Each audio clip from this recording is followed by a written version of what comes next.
함께 묵상할 수요예배 말씀은 원래는 사사기 5장의 사사 드보라에 대해서 묵상을 하려고 했는데 우리가 지금 코로나로 인해서 못 모이고 있으니까 정식으로 모였을 때 또 사사기를 이어가서 묵상하기를 원합니다. 오늘은 창세기 말씀을 묵상하면서 골로새서 말씀이 잠깐 언급이 되는 부분을 우리가 알 수 있습니다.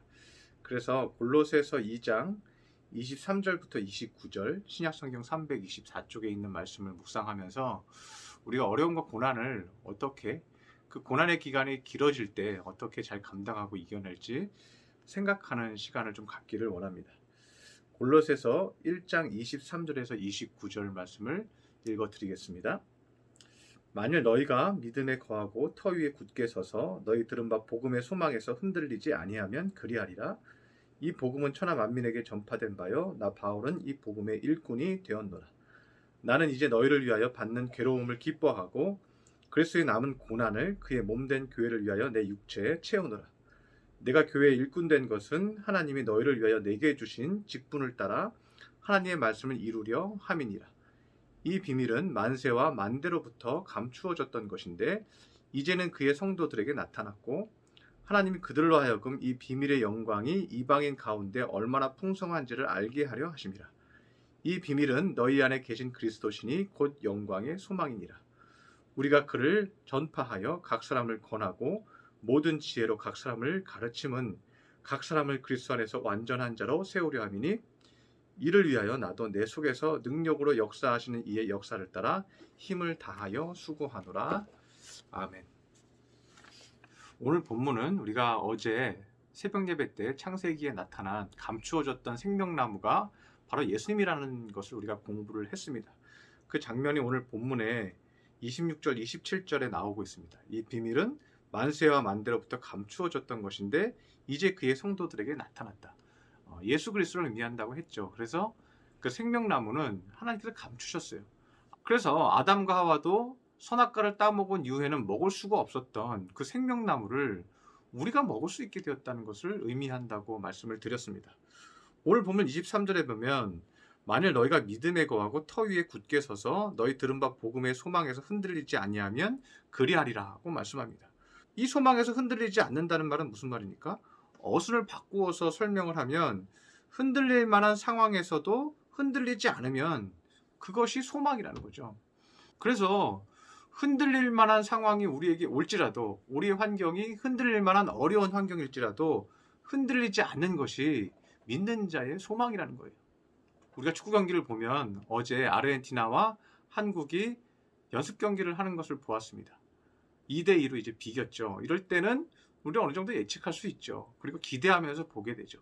그런데 우리가 4대0, 5대0으로 치면 우리 소망할 수가 없잖아요. 이거 보지 말자, 딴 데 틀자 하고 체제를 바꾸기도 합니다. 그런데 잉글랜드 축구팀에 아스날이라는 명문 축구팀이 있습니다. 2012년에 레딩이라는 팀과 시합을 해서 지금 한번 얘기했던 것 같은데 아스날이 이 레딩한테 지고 있었어요. 그런데 이 아스날이요 4대0으로 지고 있던 경기를요 7대5로 역전해서 이겼어요. 그리고 나서 아스날이 이긴다면 인터뷰를 했어요. 어떻게 이 경기를 이길 수가 있었냐 하고 물어봤어요. 그랬더니 선수들이 하는 말이 우리의 4대0의 상황은 우리가 못해서가 아니다. 우리가 부족해서가 아니다. 우리가 자만했고 우리가 실수했다. 우리는 이 실수를 만회할 수 있다라고 생각했다는 거예요. 우리가 정신만 차리면 다시 만회할 수 있다고 선수들이 생각했다는 거예요. 그리고 7대5로 역전해서 이겼다는 것입니다. 소망은 가능성 있을 때 품는 것이 아니라 가능성 없는데도 불구하고 그 마음에 소망을 품고 기쁨으로 감사함으로 좋은 것을 기다리는 것입니다. 그래서 바울은 믿고 품었습니다. 복음을 위해서 열심히 뛰었습니다. 그가 열심히 뛰었는데도 감옥에 갔습니다. 이 골로새서는요 옥중서신이잖아요. 그런데 오늘 24절을 보면요 나는 이제 너희를 위하여 받는 괴로움을 기뻐하고 그리스도의 남은 고난을 그의 몸된 교회를 위하여 내 육체에 채우노라고 말합니다. 바울 사도는 자신이 믿고 품고 받은 결과는 감옥이에요. 상황은 안 좋아요. 그런데 상황이 안 좋을수록 믿음으로 소망을 품는다고 얘기하는 거예요. 그래서 그 괴로움과 고난의 상황을 예수님의 교회를 위해서 내 육체에 채우노라고 말하고 있습니다. 이 채운다는 의미는요 내가 상황이 어려울지라도 하나님 앞에 쌓는다는 것을 의미하는 거예요. 하나님 그래도 믿습니다 하고 소망 중에 내가 하나님께서 이루실 줄 믿습니다 하고 소망 중에 계속 거하는 거예요. 그래서 하나님 앞에 믿음을 쌓는 것을 의미해요. 우리가 절망하지 않고 자꾸만 믿으면 그것이 채워져요. 하나님께서는 그 사람을 믿음의 사람으로 보아주어요. 이 사람을 소망의 사람으로 인정해 주어요. 그래서 하나님께요, 자꾸 이 사람이 채워지는 거예요. 하나님은 이 사람을 통해서 자꾸만 결심하시는 거예요. 내가 이 사람에게 선물을 줄 것이고 이 믿음의 결과를 반드시 이루어 주실 것이라고 하나님은 약속하시고 말씀하신다는 것입니다. 그래서 25절에서도요. 내가 교회에 일꾼 된 것은 하나님이 너희를 위하여 내게 주신 직분을 따라 하나님의 말씀을 이루려 함이니라고 말합니다. 그 직분을 따라 내가 끝까지 달려갈 것이다. 그리고 내가 그를 채워서 하나님이 나에게 약속하신 말씀을 이루려 함이다 라고 말합니다. 그리고 바울 사도는요, 또 한 가지를 믿었어요. 그것은 무엇이냐면 28절에 보면 우리가 그를 전파하여 각 사람을 권하고 모든 지혜로 각 사람을 가르침은 각 사람을 그리스도 안에서 완전한 자로 세우려 함이니라고 말합니다. 고난이 있어요. 환경이 안 좋아요. 상황이 안 좋아요. 그럼에도 믿고 소망하고 또 소망하고 채우고 또 기다려요. 그 이유가 뭐냐 하면 그 두 번째 이유는 각 사람을 그리스도 안에서 완전한 자로 세우려 함이라고 말합니다. 예수님도 마찬가지였죠. 제자들을 3년 동안 가르쳤는데도 불구하고 그들은 예수님이 십자가에 못 박혀 죽으시기 전까지 더 높은 자리에 오르고자 다투고 심히 싸웠습니다. 그런데 예수님께서는요, 계속 참으시죠. 그들을 소망하고 또 참으시죠. 그들을 위해서 끊임없이 그들에게 채우고 공급하죠. 그래서 예수님이 나타날 때도 제자들한테 그러잖아요. 너희들이 어떻게 나를 팔아먹냐? 너희들이 어떻게 나를 놓고 다 도망가냐? 이렇게 질문하지 않잖아요. 예수님은 부활한 후에도 제자들에게 나타나서 어떻게 해요? 또 채우잖아요. 너희에게 평안이 있느냐? 너희에게 평강이 있느냐? 왜 두려워하느냐? 평안할지어다. 평안할지어다 하고 후 하면서 불어주잖아요. 다시 성령을 회복시켜 주잖아요. 예수님은 배신을 당했는데도 불구하고 계속해서 채우려 하죠. 왜 그래요? 각 사람이 온전하게 완전하게 세우려 함이니. 계속해서 소망하고 기다리고 믿어주고 계속해서 공급하고 말씀을 주라는 거예요. 그러면 언젠간 채워지는 역사가 있다는 것입니다. 그러면요, 어느 순간에 하나님께서 쉽게 일할 때가 있다는 것을 우리는 발견할 수가 있습니다. 우리가 환난과 고난이 있을 때는요, 길게 참고 기다리는 시간들이 있어요. 근데 어느 정도 채워지면요, 어느 순간 하나님께서 쉽게 일하시는 때가 있다는 것입니다. 우리가 지난주에도 묵상을 했지만 한나가 그 첫째 아들을 갖기 위해서 얼마나 눈물로 기도합니까? 그리고 그 첫째 아들을 사무엘을 낳고 엘리 제사장에게 드리죠. 하나님 앞에 드리죠. 그리고 나서부터는 계속 쉽게 자녀를 갖게 되죠. 편하게 이루어 가세요. 각 사람에게 우리가 기도하고 눈물을 흘리고 또 채워주고 소망하고 믿어주고 이런 시간들이 매우 지치죠. 그런데요, 어느 순간 그들이 돌이켜서 예수님을 믿고 고백하는 순간이 왔을 때, 각 사람에게 채워지는 순간이 왔을 때 그들이 스스로 달려오고 스스로 열심을 내는 일들이 있다는 것이죠. 예수님의 제자들도 그랬잖아요. 예수님 십자가 못 박혀 죽으실 때 그들이 싸웠지만 그들이 어떻게 해요? 그들에게 강요하고 니네들 순교해라, 나를 위해서 죽어라, 나를 위해서 헌신해라, 나를 위해서 충성하라 이런 말 안 해도 그들이 쉽게 스스로 다 순교하고 열심을 내어 땅끝까지 복음을 전하고 목숨을 아끼지 아니하고 스스로 하잖아요. 그래서 바울은요, 이 고난을 채우는 것에 대해서 매우 긍정적이에요. 고난이 오면 올수록 이것에 대해서 부정적인 것이 아니라 내가 그것을 채우고 어느 정도 쌓이면 분명히 확 돌아서는 때가 온다는 것을 바울 사도는 알고 있다는 것입니다. 그리고 그것이 채워지면요, 얼마나 풍성하게 그 은혜가 밀려 들어오는지 바울은 알고 있었다는 겁니다.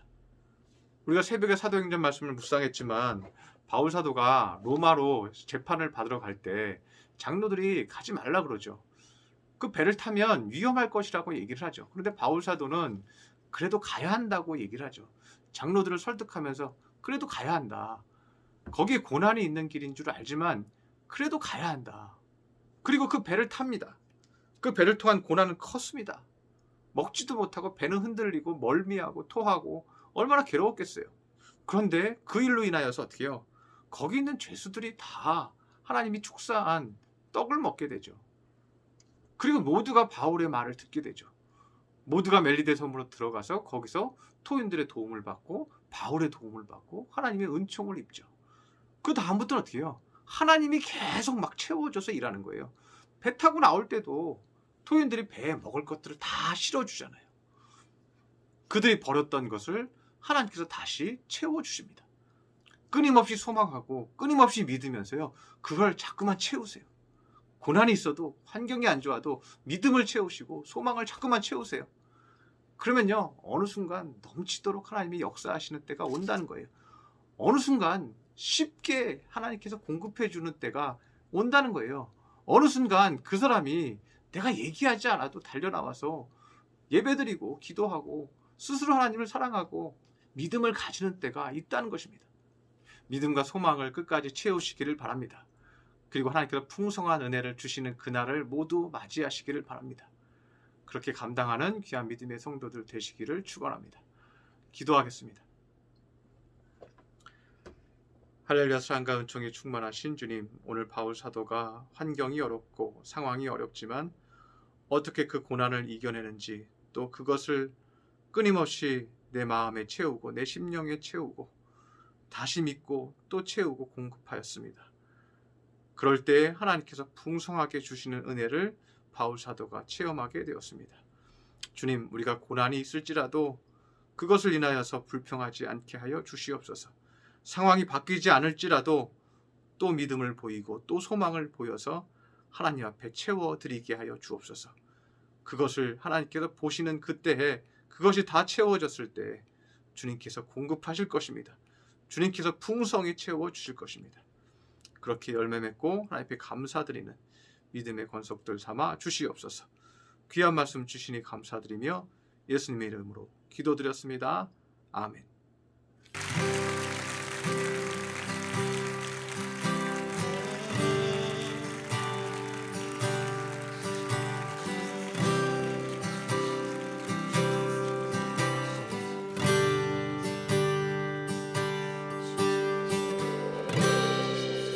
모든 상황 속에서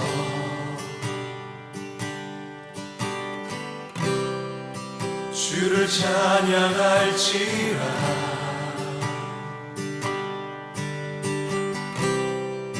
주는 너의 큰 사랑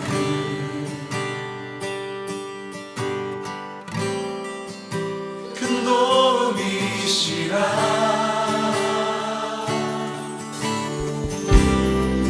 주의 얼굴 구할 때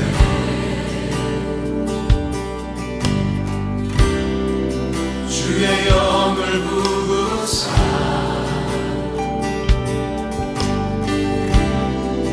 크신 사랑 안에서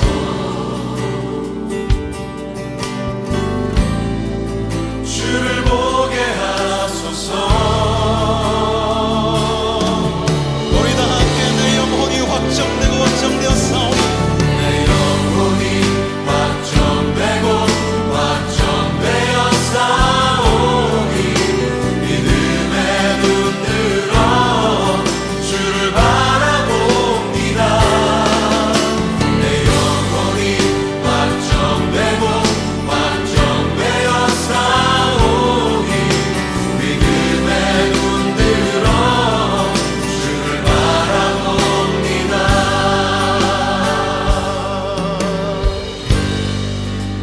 모든 상황 속에서